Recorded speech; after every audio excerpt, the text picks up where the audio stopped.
We all know consulting is super competitive to get into, and if you're working out how to apply, you might be wondering whether you'll get in or how to maximise your chances. What's crazy though is that despite how hard it seems from the outside, consultancies are spending hundreds of thousands of pounds every single year on trying to hire as many people as they possibly can. And finding people to hire is one of the hardest things that they say that they have to do. So if consultancies really want to hire people and you really want to work for them, then why is the application process so hard? It seems really a bit silly, doesn't it?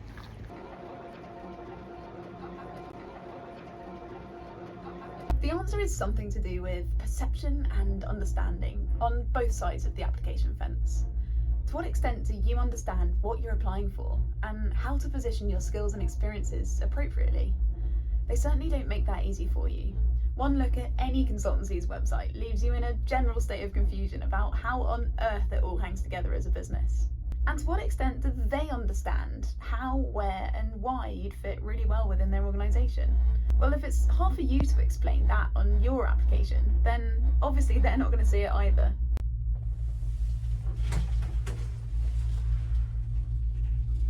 In this video, I'm going to give you some tips on how to make your application as effective as possible.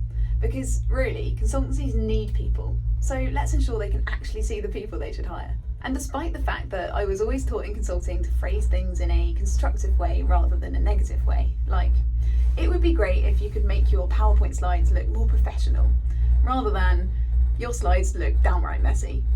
I'm gonna give you some don't do these things advice too, because, well, just don't.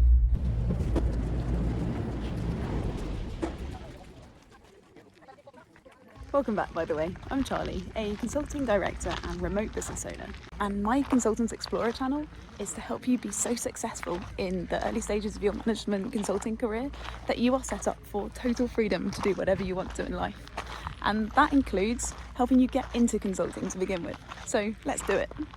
Starting with the do-dos to keep things positive. Make sure you do these things. Okay, first, keep your confidence when you look at the listed requirements of the role. Have you ever written a Christmas or birthday list knowing you'll only get some of what you're asking for? To what extent did you include stuff on there that you just knew that you'd never get? That's what consultants do when they write role descriptions and requirements. Yes, some people might have a lot of it, but very often the person who is hired doesn't. So be clear on the things that you do have and focus on that. Don't worry if you can't say that you've got absolutely everything. There's a surprising amount of stuff that they're looking for, like chemistry and interview and mindset and personality, that isn't even written down on that job description, and that they'll likely prioritise when it really comes to it anyway. 2. Use buzzwords. I know, even I don't like the sound of that when I say it, but here's why you should. The people who will read your application first are most likely to be recruiters or HR. That means that the people who have the first right of refusal on your application don't actually do the consulting job that you're applying to. So they don't have the in-depth experience to really understand the ins and outs of the advertised job and all its nuances. They won't be able to extract complex information from what you sent, to draw conceptual parallels that indicate your suitability for the job from your experience. What they will be able to do is take a more surface level perspective on whether you have the right credentials and the right experience. So buzzwords make this job much easier for them to spot these things.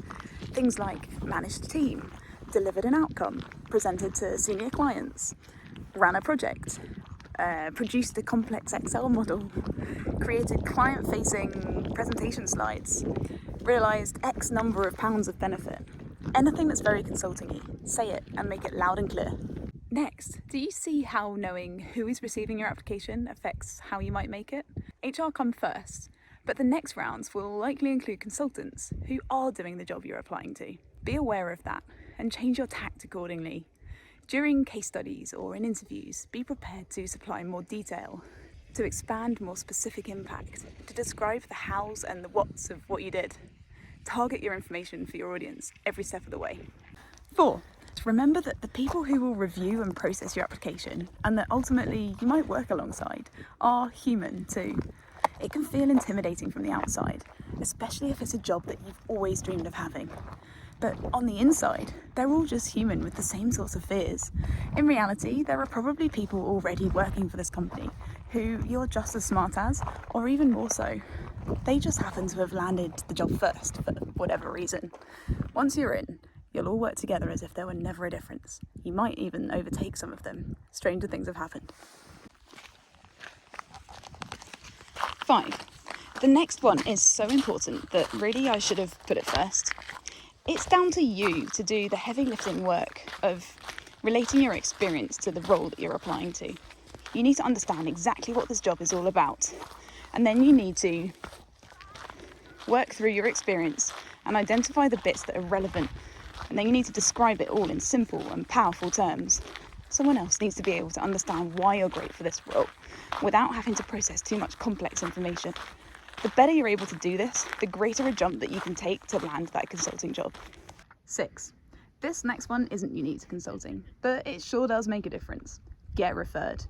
Anyone can do this. You don't have to have a relative or friend who happens to work for the company. You can meet people at marketing events. You can DM people on LinkedIn or social media. You can stumble into these people at parties. Every employee at every consultancy has a financial incentive to refer you. So as long as you've proven yourself a capable individual to whomever you meet, ask them to refer you. And you can even ask for their help in positioning you within the most relevant part of the organisation for your skills and interests too. Number 7, just get involved. If you're at uni, reach out to the company and offer to rep them on campus or support their recruiting efforts. Or if you already have a job, drive a partnership with your dream consulting company or bring them in for an event or a new project. Anything at all to forge links and contacts. Make the most of the position that you have, whether in education or at work. It's one of the easiest ways to meet people who work for that dream consulting company, and it also gives you a prime opportunity to demonstrate your own abilities whilst you're doing it.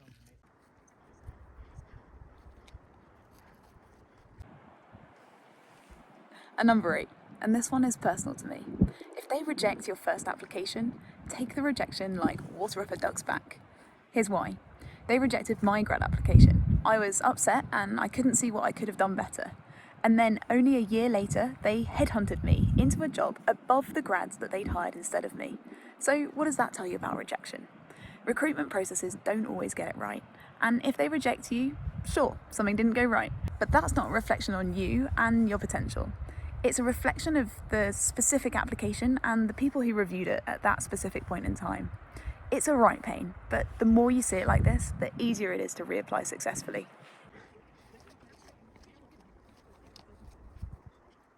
And now let's move on to the don't do's, the juicy part. Whatever you do, don't do these things. Number 1. Alright, this is sort of the opposite of one of the do-dos, but it's important, so we have to cover it. Whatever you do, don't apply generically.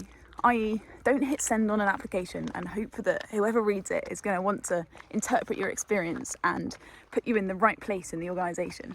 If even you don't want to do that mental maths, then there's very limited chance that the reviewer is going to feel the urge to do it instead. Target your application, map your experience concisely and explain it all simply. Doing none of the above just makes your application hard to decode and therefore less likely to be successful. 2, and sort of related actually, if you're going to talk about your achievements, whether it's on your application or whether it's an interview, don't use buzzwords from another context. Make sure you use simple language or consulting language. Don't expect that your reviewer or interviewer will have the foggiest about the significance of the achievement or the context within which you achieved it. Explain it in such a way that anyone can understand the impact. Use comparatives like, there was only one award for all 200 employees, or we delivered more cost saving than any other team has delivered in the last 2 years, or this was the first of its kind and we had to break down a number of unforeseeable barriers, or I presented to the CEO and her direct report. Stuff that evidently is impressive without going into the nth degree of complexity or detail. 3rd, whilst we're on the topic of not expecting anyone to do the complex mental work when reviewing and absorbing your application, don't beat around the bush or don't temper down your achievements. Be direct about them. No one is going to have the inclination to read between the lines, so you have to state it as it is. Make it clear, state the facts, and choose words that maintain your humility, like we, not I, where relevant, or it was challenging, but. 4, don't apply to something that you have no relevant experience for. This is a bit of a judgment call. And obviously, the more you're able to skillfully draw parallels between your experience and the job advertised, the more that you can justifiably apply for it. But if you have very little to talk about in your application or interview, it's not going to go well. Be strategic about the job that you choose to apply to. Go for the one that best balances your interests with your referenceable experience. 5. Don't overload your CV or application with smaller information. It's probably no longer relevant which sports team you were in at school. Even your A-levels are no longer relevant if you have higher education results now. Include information in your application in the knowledge that that might be one of the 3 bits of information that your reviewer uses to evaluate you. Don't let the small stuff detract from the big stuff. Keep the big stuff in primary focus. 6. Don't undervalue your achievements, especially for high achievers. It can often be the case that when we've achieved something, it feels like it wasn't so hard after all, because we've done it, right? It's no longer that difficult thing in the distance that we only dream of doing. It's now something that we've completed successfully.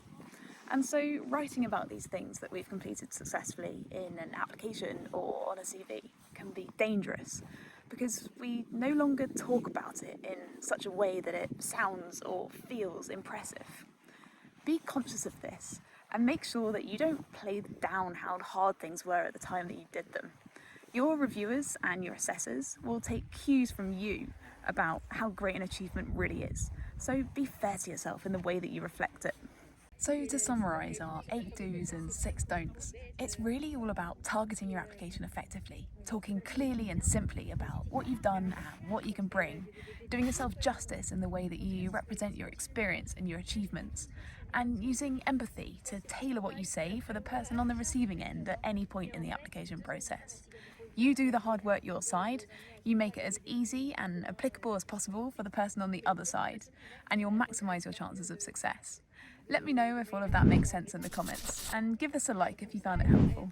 In the meantime, thank you so much for listening. I hope you have a great day, and I wish you all the best with your exploring.